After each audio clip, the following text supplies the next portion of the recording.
മുതിരേരിവാളെത്തിയാൽ നെയ്യമൃതകാർ വാവലി കടന്ന് ഇട വാവലിക്കരയിലെത്തി നെയ്ക്കിണ്ടികളെടുത്ത് ഹരിഗോവിന്ദ വിളികളോടെ ചോതിവിളക്ക് തെളിയുന്നതും കാത്തിരിക്കും. ചോതിദീപം തെളിഞ്ഞെന്ന് അടയാളം ലഭിച്ചാൽ 2 കലശപാത്രങ്ങളും വാവലിക്കെട്ടിന് മുകളിലൂടെ നിരക്കി നീക്കി മണിത്തറയുടെ തൊട്ടുള്ള വാളറയുടെ മച്ചിൽ ഭദ്രമായി വയ്ക്കുന്നു.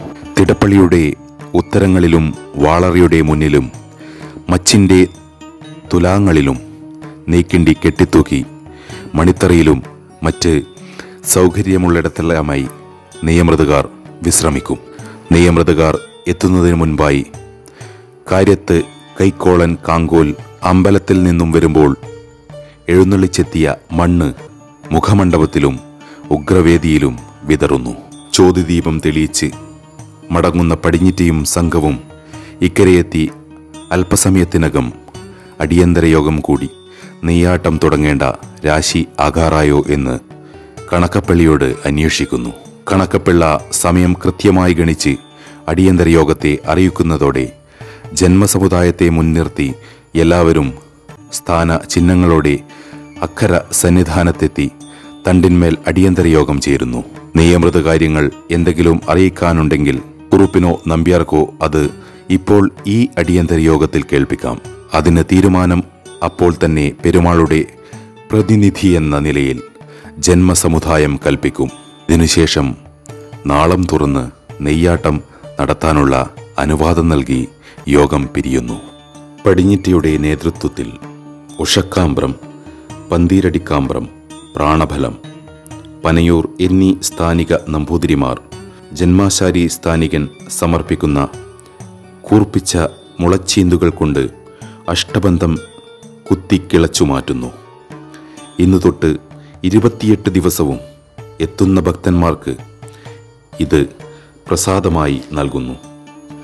നാളം തുറന്നു കഴിഞ്ഞാൽ നാളത്തിൻ്റെ അടിയിലെ ഓവ് അടച്ച് അതിനു മുകളിൽ തൃക്കടാരി സ്ഥാനികൻ മുളം പാത്തി വെക്കുന്നു. അപ്പോഴേക്കും കുറുപ്പും നമ്പ്യാരും ആദ്യം നെയ്യാടുന്ന മഠക്കാരും വാവലി തീർത്ഥത്തിൽ മുങ്ങി ഈറൻ തുണി കൊണ്ടുതന്നെ തറ്റുടുത്ത് അവരവർക്കുള്ള നെയ്യമൃത് കിണ്ടികളുമെടുത്ത് തയ്യാറാകും. കൂറുനീക്കുന്ന നെയ് ഒഴിക്കേണ്ട ചെമ്പുകളും ഇതിനകം ചെമ്പൻ പാട്ടാളി കഴുകി വൃത്തിയാക്കി മണിത്തറയിൽ എത്തിച്ചിരിക്കും. ഒരുക്കങ്ങൾ എല്ലാം പൂർത്തിയായോ എന്ന് ഉറപ്പുവരുത്താൻ ജന്മസമുദായം കണക്കപ്പള്ളിയോട് കൽപ്പിക്കുന്നു. സ്വയം നോക്കി ബോധ്യപ്പെട്ട് കണക്കപ്പിള്ള വിവരങ്ങൾ സമുദായത്തെ ധരിപ്പിക്കുന്നു. തുടർന്ന് ജന്മസമുദായത്തിൻ്റെ കൽപ്പനയനുസരിച്ച് കണക്കപ്പിള്ള ഒറ്റപ്പിലാൻ സ്ഥാനികനോട് ഓടയും തീയും നൽകാൻ നിർദ്ദേശിക്കുന്നു.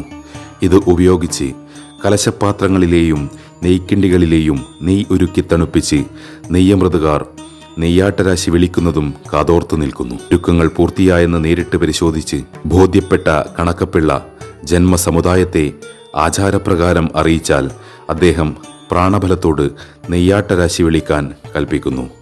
രാശിവിളി കേൾക്കുമ്പോഴേക്കും സന്നിധാനത്ത് ഹരിഗോവിന്ദ വിളി അതിൻ്റെ പാരമ്യത്തിലെത്തും. ഇരുവനാട്ട് വില്ലിപ്പാലൻ വലിയ കുറുപ്പിൻ്റെ തലയിൽ എഴുന്നള്ളിക്കുന്ന കലശപാത്രം തൃക്കടാരി സ്ഥാനികൻ വാങ്ങി മണിത്തറയിൽ വെക്കും. തുടർന്ന് പ്രാണബലസ്ഥാനികൻ വായ്പൊതി മുറിച്ചു മാറ്റി കലശപാത്രം ഉഷക്കാമ്പ്രത്തെ ഏൽപ്പിക്കുന്നു. ഭക്തിയും ആവേശവും പരമകാഷ്ഠയിൽ എത്തുന്ന ആ മുഹൂർത്തത്തിൽ ഉഷക്കാമ്പ്രം 2 കൈയും നീട്ടി കലശപാത്രം വാങ്ങി നെയ് മുഴുവനെ സ്വയംഭൂവിൽ ആടുന്നു. പെരുമാളുടെ വൈശാഖ മഹോത്സവത്തിൻ്റെ ആരംഭമായി. നമ്പ്യാരുടെ കലശപാത്രവും ഇതേ രീതിയിൽ ആടുന്നു. തുടർന്ന് ദേവസ്വം പട്ടോലക്കണക്കനുസരിച്ച് കുറുപ്പിൻ്റെ 7.5 സംഘങ്ങളിലെയും നമ്പ്യാരുടെ ഇടവകളിലെ മഠങ്ങളുടെയും പേര് വിളിക്കുമ്പോൾ അതാത് മഠത്തിലെ നെയ്യമൃതകാരോട് തൃക്കടാരി നെയ്ക്കിണ്ടി വാങ്ങി പ്രാണബലത്തെ ഏൽപ്പിക്കും. അദ്ദേഹം അത് വായ്പൊതി മുറിച്ച് ഉഷക്കാമ്പ്രത്തെ ഏൽപ്പിക്കുന്നു. ആടിക്കഴിഞ്ഞ നെയ്ക്കിണ്ടി ഉഷക്കാമ്പ്രം തന്നെ നെയ്യമൃതകാർക്ക് തിരിച്ചു നൽകുന്നു. ആടിയ നെയ്യും അഷ്ടബന്ധവും പനയൂരിൽ നിന്ന് പ്രസാദമായി വാങ്ങി ജന്മസാഫല്യം നേടിയ നിർവൃതിയോടെ നെയ്യമൃതകാർ മടങ്ങുന്നു.